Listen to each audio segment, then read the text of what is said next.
one's coming to save you. So what are you gonna do about it? Raw Minds on men's mental health. Hosted by Erick. For the ones we never meet. Welcome back, everybody, to Raw Minds. I'm your host, Eric, and tonight's episode is for the men fighting battles no one sees. Our guest today is a man who lost almost everything trying to carry the weight of life alone. His marriage, his relationship with his kids, his home, his peace, almost even his life. For years, Jonathan did what so many men do. He buried the pain. He wore a mask. He tried to hold it all together while silently falling apart behind in closed doors. Then everything collapsed. But instead of letting that pain destroy him, he rebuilt himself from the ground up. Not through fake motivation, not through pretending to be perfect, through truth, through brotherhood, through finally facing the man in the mirror. For the last 9 years, Jonathan has dedicated his life to helping men stop suffering in silence. He's created Together Men Rise, a brotherhood where men speak, honestly challenge each other, and refuse to let one another disappear. He also built Brothers and Kings, a movement helping men find connection, real support, and real purpose again. He is also the creator of Sterling Matchmaker, host of the Patch of Self-Discovery podcast, and someone deeply focused on helping people build meaningful relationships and stronger lives. This conversation gets raw. We talk about shame, collapse, fatherhood, loneliness, identity, healing, relationships, and why so many men feel completely alone even when surrounded by people. If this episode hits home for you, do us a favor, like the video, subscribe to Raw Minds, and share with someone who needs it, because these conversations save lives. Now, I just want to introduce our guest. Thank you, Jonathan, for showing up and coming on Raw Minds, and I appreciate you here, man. Right on, brother. It's great to be here. Thanks very much. I love your intro. Thank you, man. Appreciate it. At the start, I like to get all our guests to plug all their info and where people can find you. So if you can do that right off the bat. Yeah, man. Well, as we talked about, I think the best place to start is my Facebook profile, because I do make reference to the primary things that I'm doing through that interface. And yeah, as you mentioned, I've got Brothers and Kings as my, let's say, global men's empowerment community, and I also have Together Men Rise, as that's been a men's community I've been running for like 60 years now, actually. And it just started because I wanted a men's group for myself that I resonated with. And yes, recently, this year, actually, I launched Sterling Matchmakers because I'm romantic, and that shit excites me, and I'm excited for doing this. And why the hell not, right? Yeah. Why the hell not, man? Yeah, well, it's fun.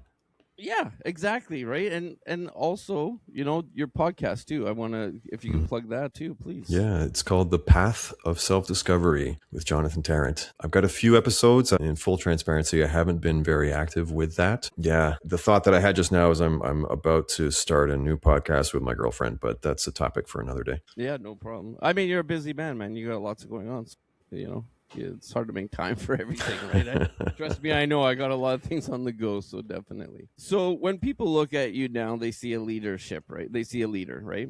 But where did the real story actually begin? Like, where did it all take place and how? I suppose you could say I had to create enough pain for myself to force me to change, to force me to look in the mirror, to force me to take accountability for my actions, to force me to do something different with my life. And that's what I did, and unfortunately it created a tremendous amount of pain for my friends, my family, just kind of everybody that I know. Everyone I was connected to at that time also shared the tremendous pain, which I wish could have been a different way, but here we are. And it's throwing myself in the fire, burning myself down to the ground, and choosing to stand up again, and choosing a different path, and choosing something else is what allowed me to embody this leader, this strong, masculine, awesome guy that you may see before you right now. And how was that process? Like, how did you even start going through that? Like, what even got you to that point to push you to be like, hey, something needs to change here? I got to that point you could say without conscious thought, without a conscious decision, I'm an only child to parents that immigrated over from England just before I was, a few years before I was born. So, I don't have like family per se within Canada, and the way I learned to survive, as a child was to internalize, was to be quiet, was to not be a bother. So that put me on a path to habitually internalize, to habitually be quiet. And the way I found myself in the fire was by trying my best to avoid it, right? And not having the strength, not having the courage or the clarity, or the brotherhood around me, or really any support, because I habitually isolated myself emotionally and didn't share my inner thoughts. I led myself into that fire. I forced myself into it, basically. It wasn't a conscious choice. It was just like life or death almost, in a sense. sense. I'll give you an analogy. As a younger man, when I would have a girlfriend, when I had a relationship, if I got to a point where I no longer wanted to be in that relationship, I didn't have the courage. Again, I didn't have the clarity within myself to say, okay, I'm not happy. I don't like this. Let me make a choice. Let me fucking take responsibility. Let me say, hey, I'm not happy. I don't want to be with you anymore. I wasn't strong enough to do that. So I just, behaved like an asshole. I treated my girl, more and more like a dick until she broke up with me. Right. Okay. Problem solved. And that wasn't a choice that I made. That was just where I was at the time. That was my capacity at the time. And that's the way that I concocted a solution to my problem, again, without really doing it consciously or purposely. And so as an analogy, that's the exact same thing that I did in my big boy life, in my married life, in my relationship with my kids, in that, what eventually drove me to fall into the fire was I didn't know who I was. I felt completely disconnected from my masculinity, from my soul, and from everyone around me. I didn't know how to talk about what I was going through. And because I self-isolated, I didn't really feel as though I had any support. So I just behaved more and more like an asshole and did really shitty things until that life got blown up for me. And I got thrown out of my house and sort of thrown out of my marriage. And I just completely fucked the whole thing up because I didn't know how to deal with it any other way. I didn't know how to deal with me any other way. That's crazy, man. You didn't really have like an outlet. So to me, that just seems like, you just kept on burying like everything, right? Mm-hmm. And that's where the anger would come from, is like you're snapping. And it could be even a small thing, because I know this because I used to do this in my younger years too, right? Mm-hmm. And it'd just be something even small, and I would make a huge, I'd snap big. Did you? Sure. Like, is that the same kind of like situations? Almost not the same situation, but like the same, you know what I mean? Like path, I guess. Yeah, for me, I didn't have a lot of I wasn't expressing a lot of anger. I did have a period of time where I suddenly discovered this explosive rage, and that surprised me. But it was not typical, and it was like when my kids were younger and they were, they're children, they delight in sort of pissing people off and stirring the pot. Yeah. So you understand, it's like, they're just being kids. You can't blame them, but like in that period of my life, like I was so overwhelmed with everything and so drowning in all the things that I wasn't saying, and all the feelings that I didn't understand. And I just, I did for a time develop like this explosive rage, but it was so dramatic that I fairly quickly learned how to manage it and diffuse it before it caused any real damage. And found your triggers too, I guess, right? Yeah. I learned to recognize that like microsecond between I've got myself under control and I'm going to explode and destroy things. There was a moment just before the red mist descended, and I learned to recognize that, and I learned to just diffuse the whole thing because I didn't want to be that guy. I didn't want to act that way. But like to your point, it wasn't so much that I was like raging angry all the time. It was just the constant frustration and the constant, disharmony within myself, and the constant judging of myself.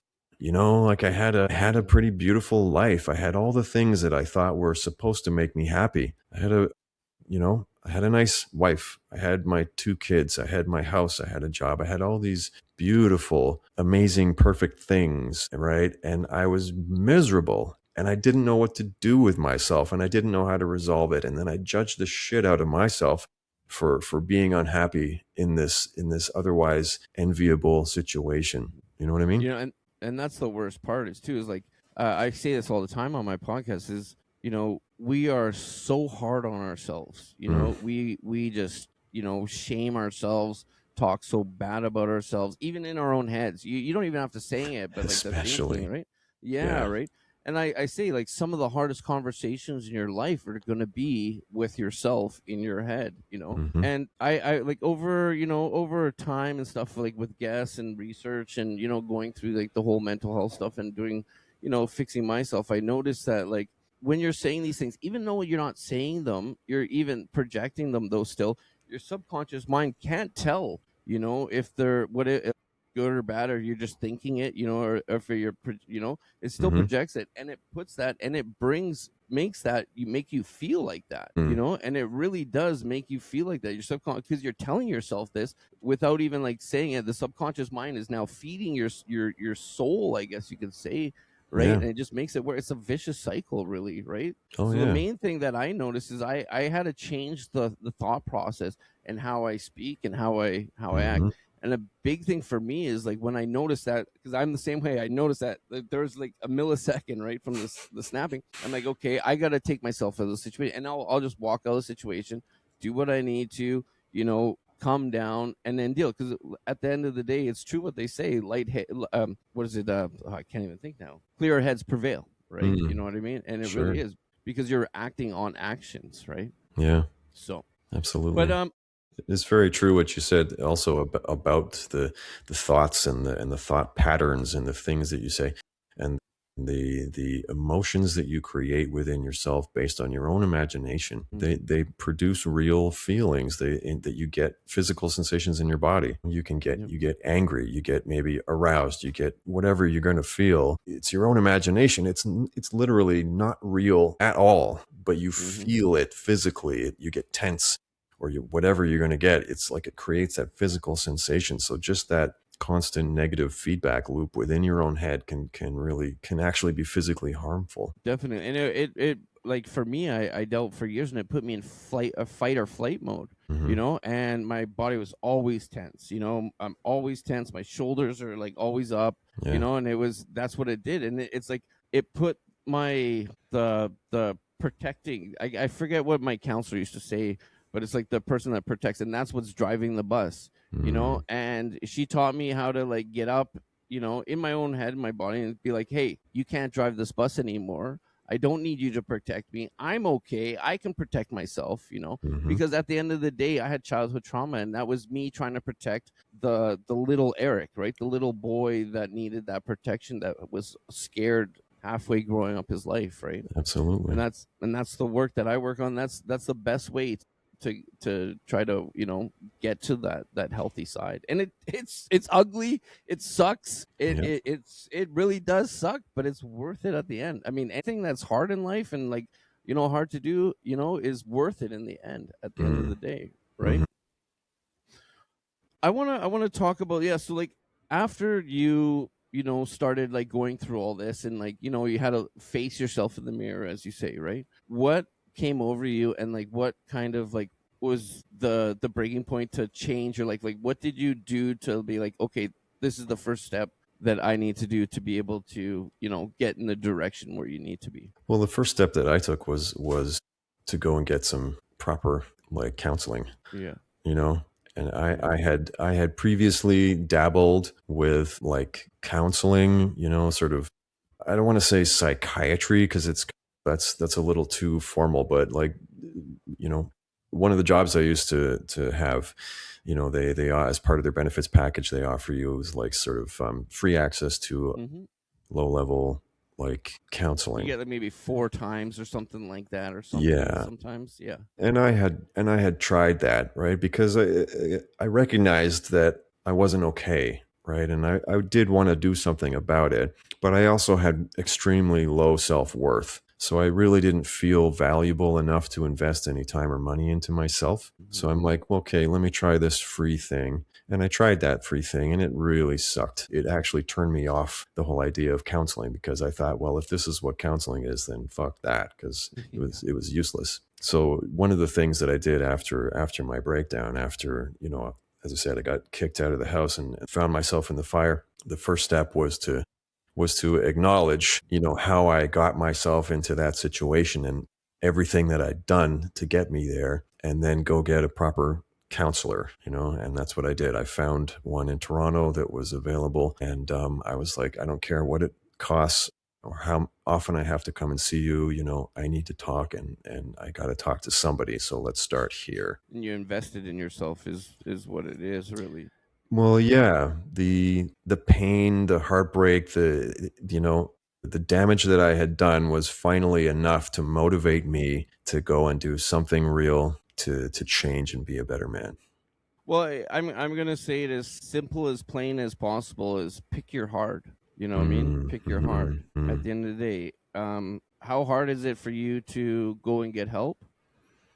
Or is it easier for you to stay in that position? I mean, for me, and I guess you could say, for you and lots of people that's listening, that being in this position is, I think, being down, being depressed, being hurt, being all of that, that's more harder to be than to be able to go put in the work for like 90 days and change your life. You know what I mean? What is more harder? Is it harder to stay in that and be, what I mean? Like, to me, that would be harder. I know exactly what you mean, and Yeah. I know why you're saying it, and I'm not going to 100% disagree with you, but I do disagree with you to a large degree, and I'll tell you why. It's because Please, man, I love this. Please. the pain, the pain that you're in, it might be terrible, it might be the worst, but it's familiar. It's your comfort zone. It's what you know. Oh, definitely. Right? And so it in that way, it is easier than going and stepping way out, way over there to the complete unknown. What will it mean if I go and get counseling? How do I find a good counselor? Oh my God, who will if this person changes my life and changes my perspective, oh my God, who will I actually be? But that's fear. That's yeah, fear. absolutely. Yeah. It's fear.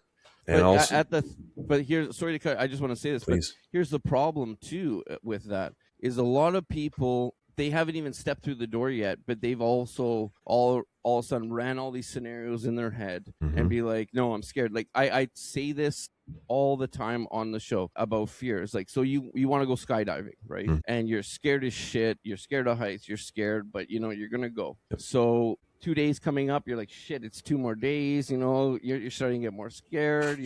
Boom, you wake up. It's the day of you jumping out. Now you got all these things. I'm gonna die. Plane's gonna crash. All this stuff's going through your head as you're driving there.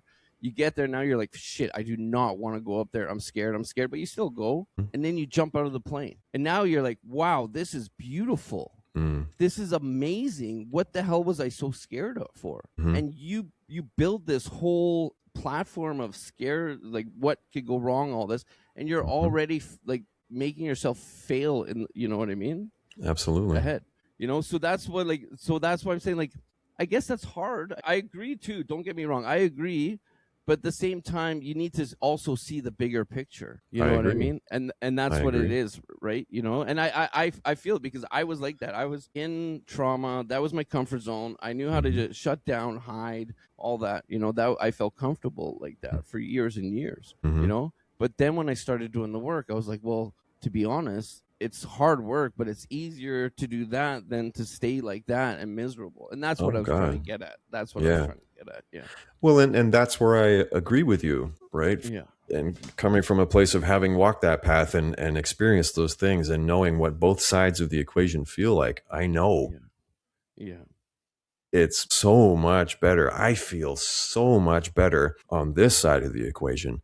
You Mhm. know, I did the work, man. I'm still doing the work, and it sucked. And it took me years to get to a place where I feel good about myself and I feel strong and I feel like a man. You know, it was hard fucking work. And the difference that I'm seeing, like your analogy of the skydiving is cool, right? And but that's a thing that one might choose. That's an optional recreational thing. And where I'm coming from is that, to speak about myself, you know, when I was in that very uncomfortable comfort zone, when I was behaving like an asshole, when I was, you know, disrespecting everyone in my family and just doing more and more bad shit, you know, in a subconscious effort to bring about my own self-destruction, you could say that the obvious better move is to go and do the thing that scares you. Go and talk to a counselor, right? Get yourself into a brotherhood.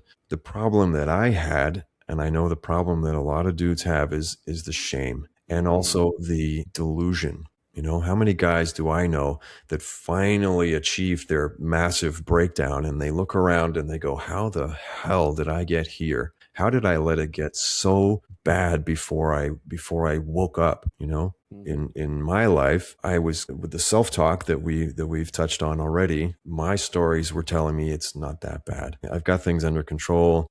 You know, I'm doing this, you know, in a smart way. I'm doing this for the right reasons, or it's these fucking terrible, shitty things that I'm doing are not that terrible, really. It's okay. You know, it's not such a big deal. I talked myself, even while I watched myself doing terrible things, even while part of me hated myself for doing those things. Part of me was also telling me that it wasn't as bad as I thought and that it would be okay. Making excuses for it, Making almost. excuses, you know, talking myself down from the ledge. I've And been there. so, I know it. you know, Yeah. it just continued. And So how? Yeah, keep on going, please. so it just, yeah, it gets to be, again, in my experience and in the experience of a lot of the men I've talked to, it gets to be a little more complex than just, well, you know what to do, so why aren't you doing it? Don't get me wrong, right? That's just the bottom line. Like that's just the, you know what I mean? Like you like that's the, I guess you could say, the outer layer of the onion, you know? So that's the, like, the front page of the book. Then you open the book, then you start digging, right? And that's how you start getting out, right? To me, that's a, you know what? This is actually a good segue. I'm going to plug my little shit here, but Please. and that's why I built the legacy method, is like, and it's for this, right? I actually just uploaded a trauma program as well, which is amazing right now. It's crazy. And it's to help men and women, you know, that are ashamed maybe to go and get these helps or anything from like a coach, or can't afford it, you know? So Yeah. this, now I've built this so you can do this at home and actually rebuild your life. And it's a 90-day rebuild, you know, and it's amazing. So I mean, Right on. hopefully people that are scared to be able to, you know, go out and actually have that one-on-one, because sometimes it is scary, man. It is scary. Like, I didn't believe in counseling. I've been in and out of it all my life, but I didn't really believe it until I found a really good counselor that really changed my life. Sure. And that's what it is. But before I was like, fuck no, counseling, no, screw that. You know, I would be like that, right? Yeah. No, and I never 100%. wanted to explain my problems or anything.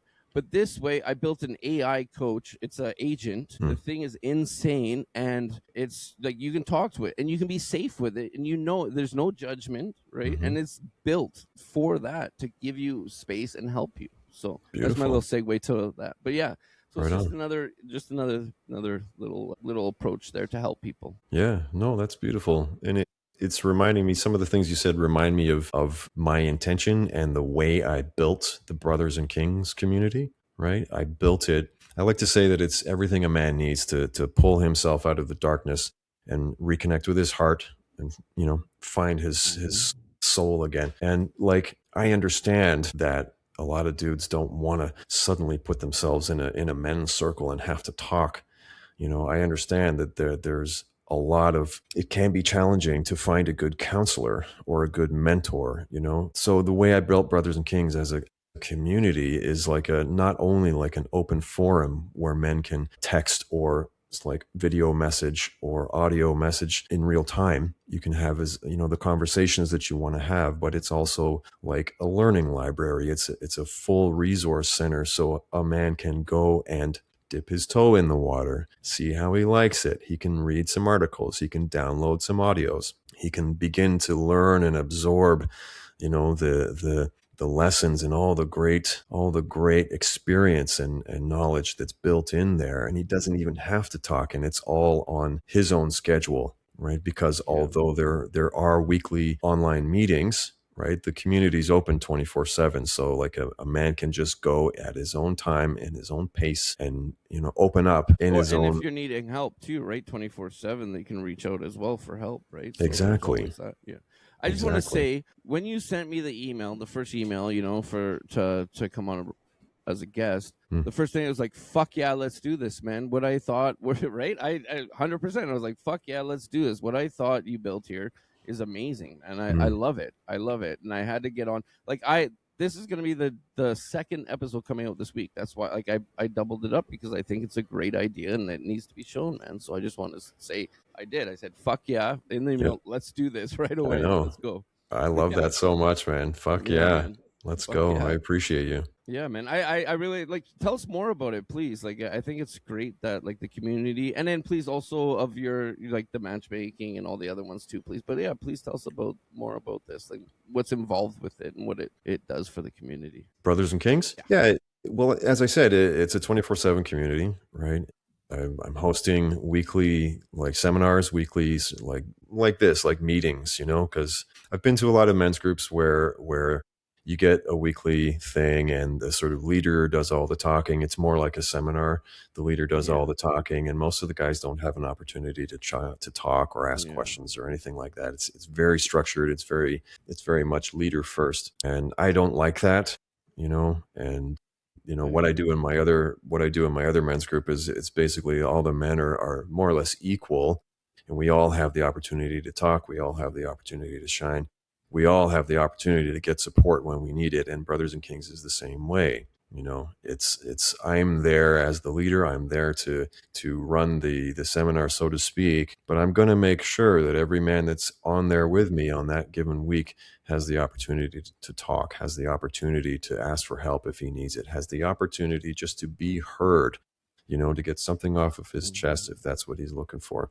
I love that. You just guide it pretty much. You're the guide, I guess, in the same. But at the same time, you're expressing yourself too, right? And encouraging. Yeah. Right. That's amazing. Yeah, I totally agree. I've been on some of these webinar fucking men's groups, and to be honest with you, it's just it's not what I think a men's group should be. To be honest, it's one person talking about a subject or whatever, and then you have questions, maybe one or two people or whatever it is, maybe.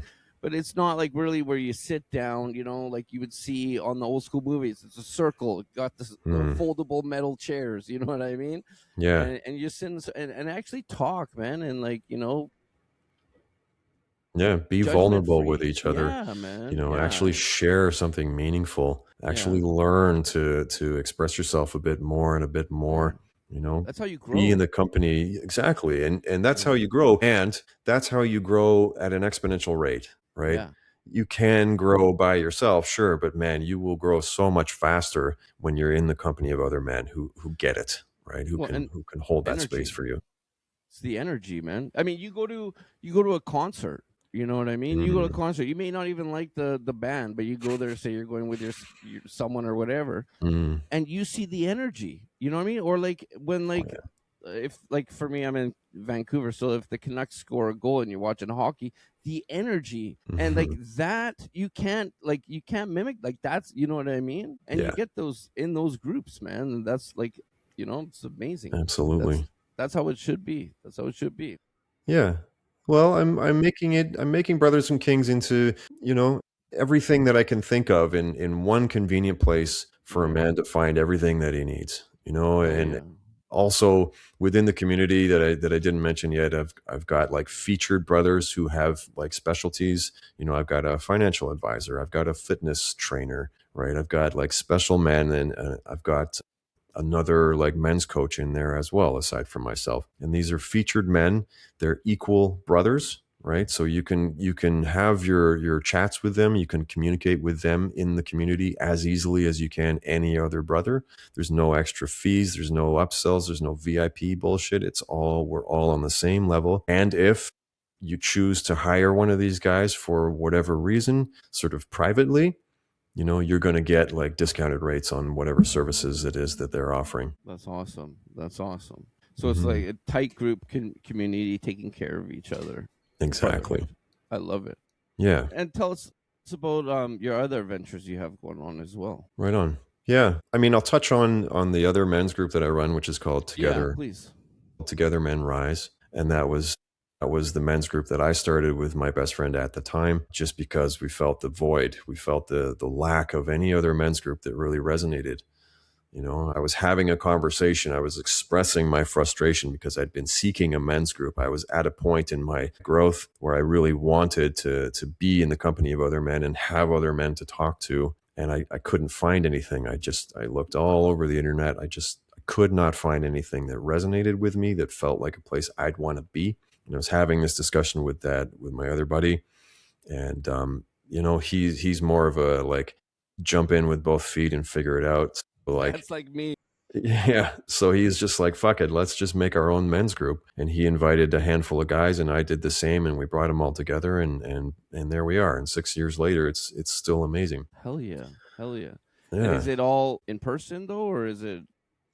It's all on Zoom. It used to be more in person, but over the years, like the guys have all scattered. We've scattered around one guy's in Mexico, one guy's in South Africa, a couple guys are on the west coast of Canada. It's like we're virtually impossible to get together in person anymore. But yeah, it's been great. And it's just that small men's group has really changed my life, and it does feed the fire of Brothers and Kings, because it just, both of these things remind me of the power of a brotherhood, of the power and the beauty of healthy, balanced masculinity, who knows how to show up as a leader, who knows how to treat their women, with respect and as a proper leader should.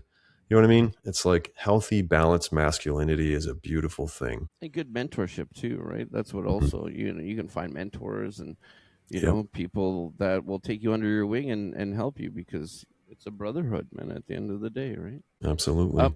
You want to touch on the matchmaking at all? I think that's kind of cool, man. I think that's actually really cool. Yeah. Absolutely. Yeah. That's something that I launched this year, 2026. Yeah.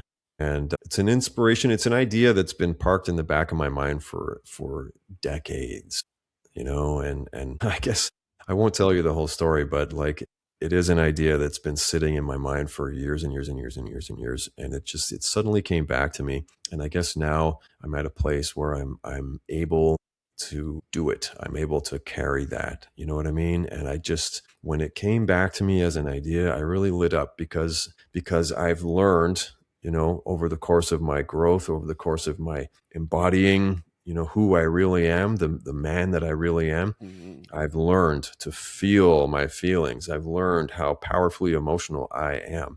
I've learned how romantic I am and how much I love it. And I feel that also, like, Sterling Matchmakers is a great parallel for Brothers and Kings, because it's like a man may, there's coaching involved. And I was going to say, like, a man may not feel motivated to heal himself and to do the work just for himself. But man, if you put a pretty woman in front of him and say, be a better man, and you might get that, this dude will move the heaven and earth to you know what, what's crazy about that too? And like, here, like for instance too, is like for breakups, a lot of times, breakups, a lot of men go to the gym, and they take it out on the gym, right? Mm-hmm. And they change their whole lifestyle, but they say, I'm doing this to get back at my ex, right? Usually, like, I'm doing this.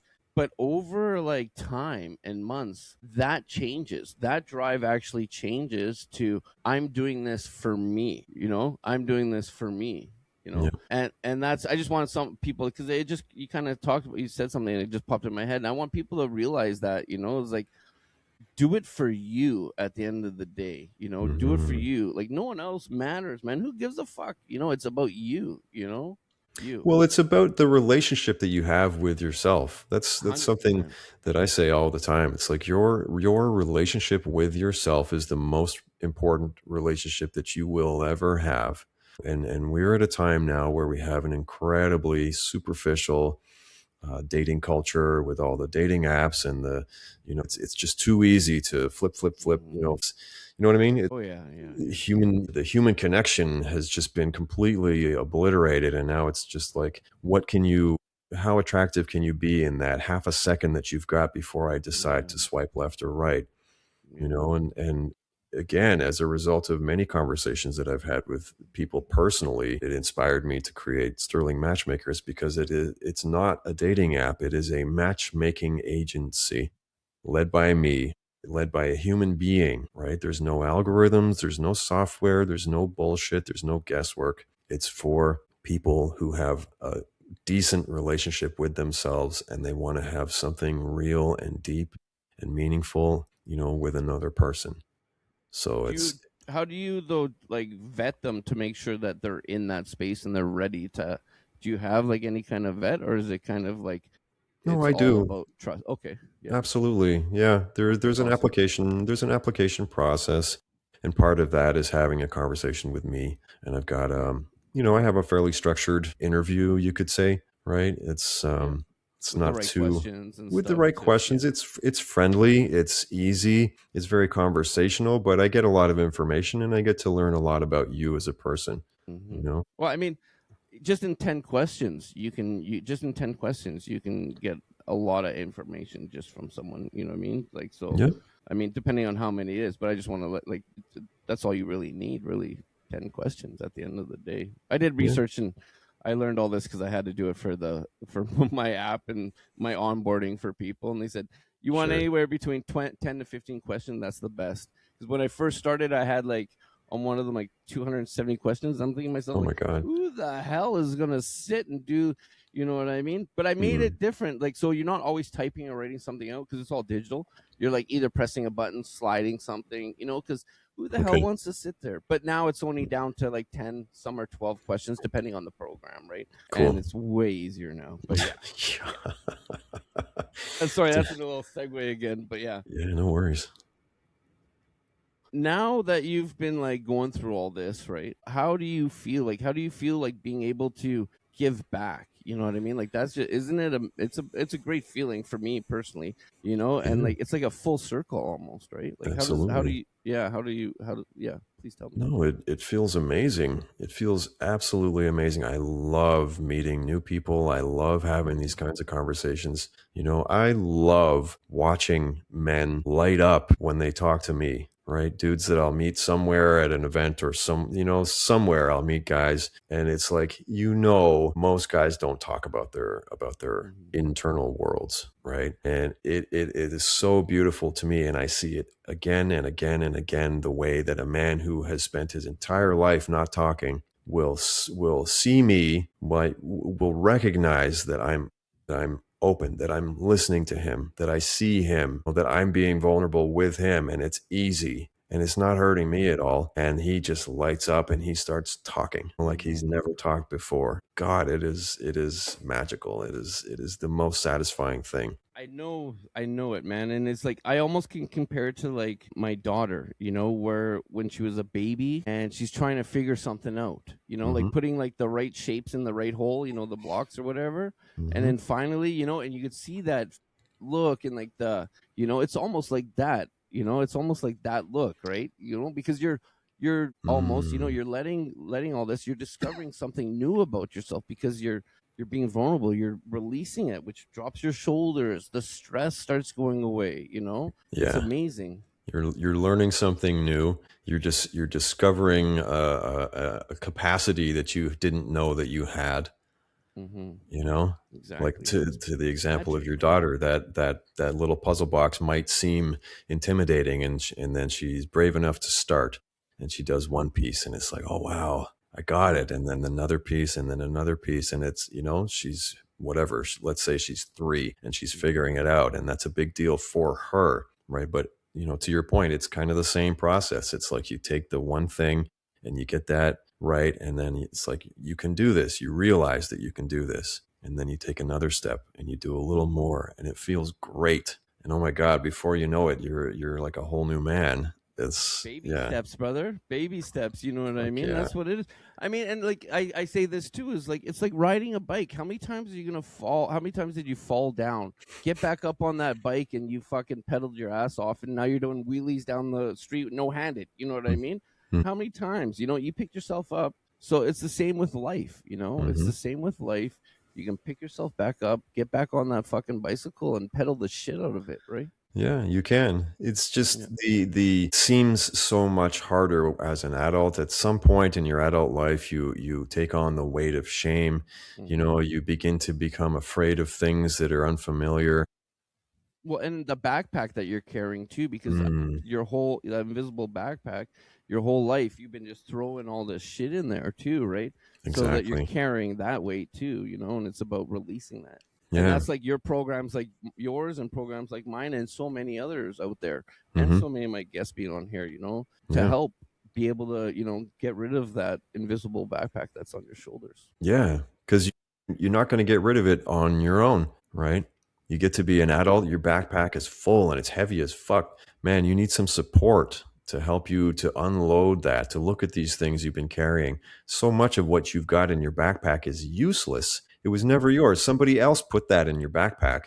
It wasn't even yours to begin with. It's not serving you. It never really did. Let's unpack all that shit and decide what we want to keep and throw away 90% of what's been in there all this time. And you know, the best way to do that is with some brothers around you, you know, with the support of other men who've been there, who have unloaded their own backpacks, you know, or maybe they're in the midst of doing that themselves and they can do it with you too. I just got crazy goosebumps, man. It's so true. So true, brother. On that note, man, we are getting to the end here. I do want you to plug all your stuff one more time so people know how to get a hold of you and hopefully join the groups. Right on. So Brothers and Kings, like I got a website. I've got all the social medias, you know, brothersandkings.com. It's with a little N in the middle. I got really literal when I was picking my domain name because if you've seen from the logo, it's brothers and then the N symbol and Kings. And I thought, let me represent that, you know, in the best way possible. So it's like this, but it can be confusing. So brothersandkings.com, right? That's my website. You'll see me all over social media. I've got sterlingmatchmakers.com as well. Again, you'll see me all over social media with this. Of course, you know, Facebook, TikTok, Instagram, all of that. Yeah. It's not official if it's not on Facebook, right? If there's no pictures, it didn't happen. Right. Well, brother, I just want to say thank you for coming on, man. I really appreciate reaching out and me saying, fuck yeah, let's do this, man. I was excited. So I think what you're doing for the community is amazing. And I'm proud of you. And I'm proud of all the brothers that you got with you, man. So please give my love from Raw Minds to all those guys, too. And a shout out to all the Kings and the brothers over there, man. So absolutely, brother. Yeah. Thank you. It's been a pleasure. Hell yeah, man. And anything else you got going on, man? You're more than welcome to always come back, man. You're family now, so beautiful. Yeah. All right. Well, everybody, thank you again for tuning in, and this is the second episode of this week. I dropped 2, so thank you very much. Thanks, Take guys. it easy. Bye. Raw Minds. Men's Mental Health. Hosted by Erick. Follow, subscribe, like, share. For the ones we never meet, you're not alone.